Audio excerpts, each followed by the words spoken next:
Hi, it's Lauren. So today's video is another skating vlog, and I would describe this vlog or this day as working through just depression and trauma and all the things that come with it. And I just finished reading the book, the Jennette McCurdy, I Am Glad My Mom Died. It definitely made me realize that just because my childhood looked good on the outside doesn't mean the actual experience of it wasn't traumatic. Because I've always been like, well, I had such a good childhood. Why is my mental health so bad? There were a lot of things that were very emotionally distressing. And I basically learned that how I felt wasn't a relevant factor in making decisions. And there were a lot of reasons for that. One is just feeling guilt and shame whenever you have an unacceptable emotion and not letting them flow, because anytime you have a negative emotion, then you have guilt or shame on top of it, which then makes your emotions unbearable, which then you suppress and avoid them more, which makes them build up.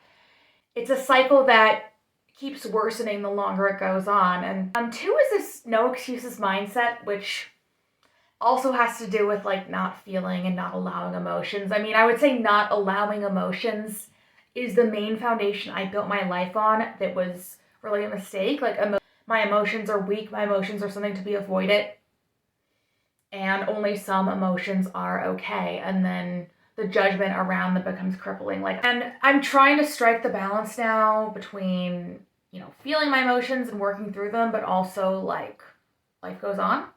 Now, like, why did this happen? Well, first of all, a lot of it's attitudes in society. I mean, emotions, we live in this masculine driven society where emotions are weak and women are, dramatic, and that's obviously something that seeps into everyone's unconscious on this planet for the most part, unfortunately. I was also a competitive gymnast, and I am rereading or re-listening to, I never sit down and read, to Jennifer Sey's All Chalked Up. And a lot of the dynamics that she described, I've experienced. It's a culture based in shame and fear. Instead of working with you to get the skills so that you feel safe, they make you more afraid and more ashamed of failing the coaches than for your physical safety. I was in constant fear, and it didn't have to be that way. Like, she described coaches that would help, explain the skills and make you feel safe, and some were like that. But there was this pervasive dynamic of a fear and shame-based performance culture. Even like Parkettes, like one of the gyms she explains fairly thoroughly, like, oh, I did camps there. Like, me already being a perfectionist added that fuel to the fire. So that's one. Also, I did dance. I got to a professional level. And when you're at that high level professional level, if you're not feeling it that day, like, not going is not an option. Not even taking it easy is an option. You're a professional. You do it no matter what. And then the other thing is just school. I mean, when I say I had a negative reaction to school, it physically felt like I was in restraints. I mean, I hated it that much. I remember being 12 and just crying. There was no test. The teacher was happy. I just hated sitting there that much. And if you have some kind of white upper middle class girl complaining about school, like, what that I find it like traumatic. I feel like I'm locked up. I feel like I'm chained. I'm panicking. I literally feel like I'm in a straitjacket and my limbs are tied to the desk, and I'm like, please make this be over. And I'm just in tears. Like, I'm a white upper middle class like girl in an art school. Like, oh my gosh, get over yourself. Like, do you know how many people would be lucky to have an education, and you're complaining? You need to toughen up. It's kind of like, someone with autism and their routine changes and they start screaming. Like, it was that kind of traumatic reaction for me. But like dance, like gymnastics, like everything else I did, I had to be there for 8 hours a day and another few hours after that. And how I felt didn't matter.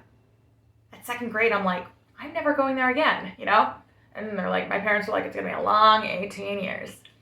I just felt that my performance was all that mattered, and that would make me happy. And how I felt was something that would hold me back.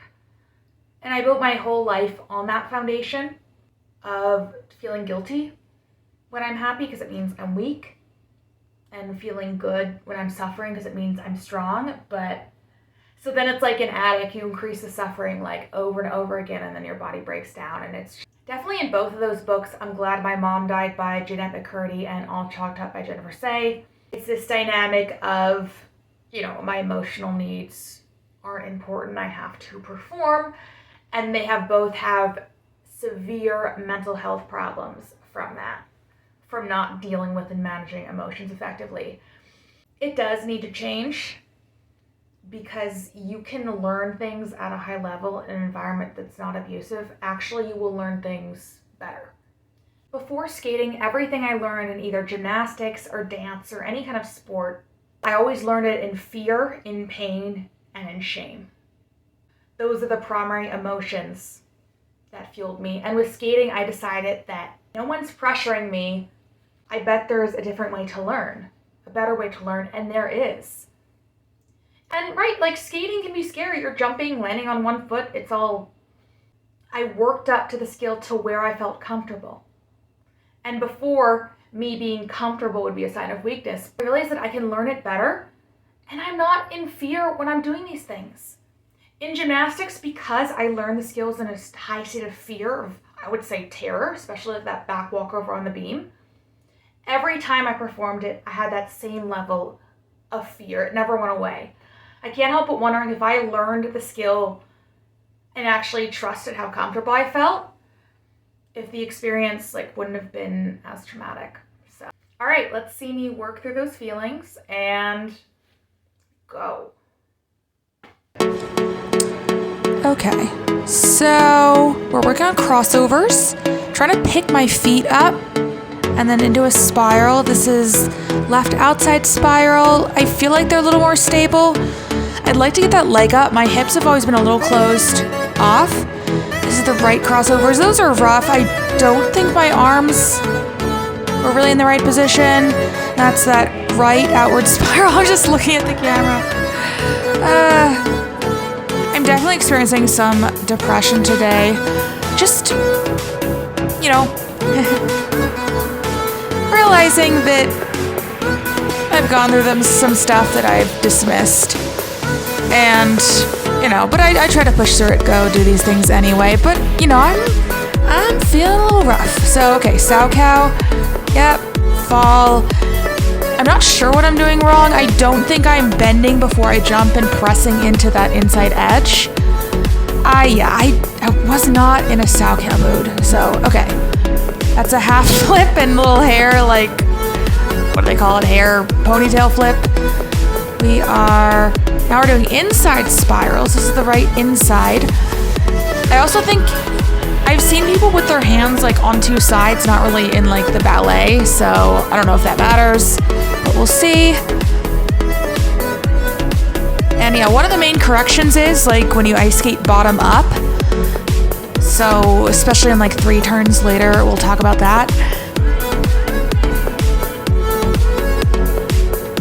But yeah, and then when you go forward, it's this slightly further back on the blade than when you go backward. So I think of it like a slight flux of the toes, and then that gets me on the right area of the blade. And yeah, they're a little shaky there. So you're just working on lining up my body. Now I did a lot of these, didn't I? Oh my gosh, another one? It's here I am just in my automatic mode. All right. Is that okay? Are we done? Yeah, my face, it looks a little bit dead. It's hard to hide. It's the thing with depression is oh, there's a loop. We'll do some more loops later. I'm trying to do it towards the camera to see if I get all the way around. I do not think I did. The thing with depression is you have to have the balance between feeling your feelings and not suppressing them, but also not letting them consume you. So I'm just really working on that balance here today. I've been doing a lot of spiral, because I don't really have to move. I'm just I don't know. Depression's a very just sit and stay still emotion, but I feel they're better, and I'm doing it for the journey. So yeah, my face there again, not that great. But my friend did skate with me this morning, and this is just, I don't know, nothing. I'm just, a little dance stuff. So my friend came with me to the rink, and I had my lesson, and I'm just kind of doing some random stuff. Oh yeah, I'm working on twizzles. And maybe I want to do like the twizzles like that and enter into a loop. So I think like inside edge, down, heel, down, toe, down, heel, down, toe. That kind of helps me. And I'd like to have that foot crossed in front so then I can just go right into a loop jump, you know, when I can do a loop jump. And yeah, so that's the loop jump. I think I'm turning on the ice. I have not been able to get this all the way around. Yeah. Let's see. Yeah, I may be getting like a little bit more than halfway around, but I want to work on jumps having this like float where you're actually using the momentum, because people are like, you jump and it's like, you look like you're putting a lot of effort into it, and I am, and it's supposed to look effortless, it's supposed to like flow with the natural gravity and centripetal force, which I know from the Big Bang Theory. Oh, I made up a new jump. I call it the 7th jump. It's like a forward loop. It takes off on the right inside edge instead of the back outside edge. And so I go forward and loop. Well, I need to jump more. I really do think there's a way to get around and loop. See, there we go. And I'm trying to decide if I want to keep my feet there, bring it from the back around. Okay, now I'm trying, what do they call them? Illusions. And yeah, obviously they're all the way down. I'm just trying to get the motion and going all the way around. Oh, okay. I know I fell, but see how I swung around more? That's actually a little bit more the idea. I was like, what was that? But I'm not afraid of falling. Okay, that's a toe loop. We really worked on toe loops they call it the draw. And also on that 3-turn of starting the 3-turn from the ice to the hips, then the upper body. Because what I was doing is I was starting with the upper body and it was bothering my back. So up. I feel like they're a little bit better. So it's and also I lock my knees. So keeping them slightly bent, draw, bend a little more. Out, draw back, bend a little more. And I also think that toe is too far crossed behind. It needs to be more so in the back, a little bit, but yeah, and then you jump like that. Oops. All right, where are we now? Yeah, more. Yeah, I feel like it's good because I'm getting used to not having my knees locked, which is going to be, more important as I progress. Oh, we worked on spins for the first time. Yeah. And really, starting the spins not from the upper body, because I jerk my upper body around. She said that's from gymnastics, because in gymnastics you keep your lower body stable. And so yeah, at first I couldn't even I'm trying to turn, I couldn't even move at all because my upper body wanted to start it. But it's cool because roller skates are, spinning's so awkward on skates, so I never learned them, but I feel like I'm getting the gist of it. That's cool. And welts jump. I'm really trying to work on that entrance. I don't think my hips are really in line the draw and the jump. It just feels kind of awkward. Probably ask her about that next time. Yeah, see, I'm trying to get those higher floaty waltz jumps, which I do feel like that was a little bit better. Let's see. And yeah, I feel like they're better than the first 2 vlogs, which, it's about the process of improving. It's not like I'm gonna just be miserable until I make the Olympics, because that's not why I'm doing this. Oh, that was better, because I took off from that wasn't as good. But the other one I took out from a little bit of a draw turned out position. The first one was the best.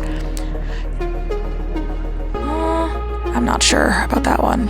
Take a look at that again. Sometimes I improve on a first one. Oh yes. I improve on a first one and then I lose my focus because I'm happy I improved. Now I'm trying to do, it's basically an axle prep but also loop practice. So it's waltz jump, half loop, half loop. I would like to really, do a full loop. but it's a good way to kind of get used to landing and taking off on that edge. I don't know what that was. So. All right, Lutzes. I don't know, I wouldn't really necessarily call this a full Lutz, but that outside edge is so important, and getting used to what that outside edge feels like. My arms need to like swing back and have that improvement, but mostly just that edge so it gets in my body, because it's such an awkward movement. And I don't know, that was not as good as some of the others. And all right, half flip. Now the flip is the Lutz, but see, it's on that inside edge. And I can't quite get all the way around all the way, so I'm just doing a half, because I was just doing a half anyway, and then just twisting the rest of the way around on the ice, which is like a big no-no. And half flip, see, it's inside edge leaning forward. Now Lutzes, now outside edge. And land. Obviously you land on one foot when you do other things, and all the way around. Am I getting all the way around? Outside edge. No, only half. I should just do a half Lutz, because I am not getting all the way around, and those arms are not helping. Oh, see, the arms are better. They actually swung, switch, and then in. And switch, in. Okay, I just have to actually jump. I have no speed because I'm not continuing the movement. I'm like stopping. So, when was this? This is a flip. Half flips. Trying to do it from different angles to like see, yeah, you could definitely see it's like an inside edge on that. Inside edges are generally like more natural because it's the way you're going, where the outside edge is like opposite the way you're going, so it has a specific kind of odd technique. Okay, so this is actually some choreography I'm trying to learn for the first time. And it's a Camila. Oh yeah, Camila got her 4-year band, so that's a whole thing. But I watched her like one show routine. It's called Payalia, I think. She takes off her earphones like this, puts them down, and does these crossovers. My eyes just rolled because I'm like not in the best mood. I'm like trying to hide it, but it's hard to hide like a bad mood sometimes. But it's still the best I could have felt in the bad mood circumstances I was in. So yeah, I loved the show program, and I obviously have to do some adjustments, but I'm just really working on the choreography. And I love this song. It's like this Russian pop song. And it's really cool. I'd like to eventually learn the whole thing. So here we are, another run through. Earphones. My face needs work because I'm full. Crossover, crossover, crossover, crossover. So return point and down, kick, cross behind. And then we go back, return, fist and down. Hand, ear, go up, and then she puts her like arms all the way around the socket, which I don't think I'll ever be able to do. I've never seen any other athlete do it in like any other sport, so we'll just modify that. All right, trying some spins again. Don't do too many. I don't want to get dizzy. And then I want to see what a 1-foot one feels like. I have to see if this is the right leg. I asked her. I wasn't remembering at the time. I'll just write that on the screen, like what leg is what, in case you're interested. All right, yeah, so you go slightly on that toe pick and then around. I have not gotten it yet. And like a lot of things I do, I just try it without really knowing what I'm doing.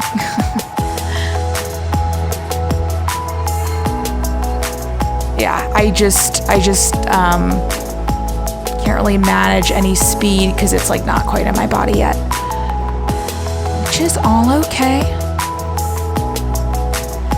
Growing up in competitive sports, you can have this kind of all or nothing win mindset and you forget to enjoy it. And it's the one thing I want to tell myself, like, look, I'm not trying to go to the Olympics. I'm not trying to make the national team. I'm not some kind of Russian kid trying to support my family with my achievements. Like, remember why you're doing this.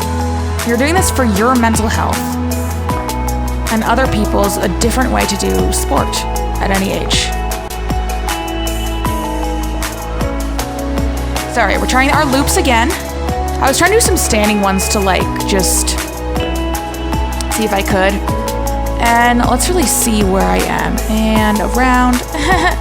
I'm really only getting halfway around. It's also like tiring. I'm tiring at the end too. So that's what we got today. So that's the vlog for the day. I had a lesson that day and it did go really well. I think my coach is really good. She's willing to work with me with my learning style, which is great. It's a private lesson, so she can do that. Sometimes it's harder in a group. And I just want to try to keep healthy mental habits when doing this. Because if you're miserable during the process, like feeling good winning that medal for 10 minutes is not going to be worth it. And I know I've said this before, but we need to change this culture in sport. People are forgetting the reason why people do sports in search of some kind of medal. So I just want to change the narrative and just ask yourself, why am I doing this? And everyone will have their own answer. Thanks so much for watching. Bye.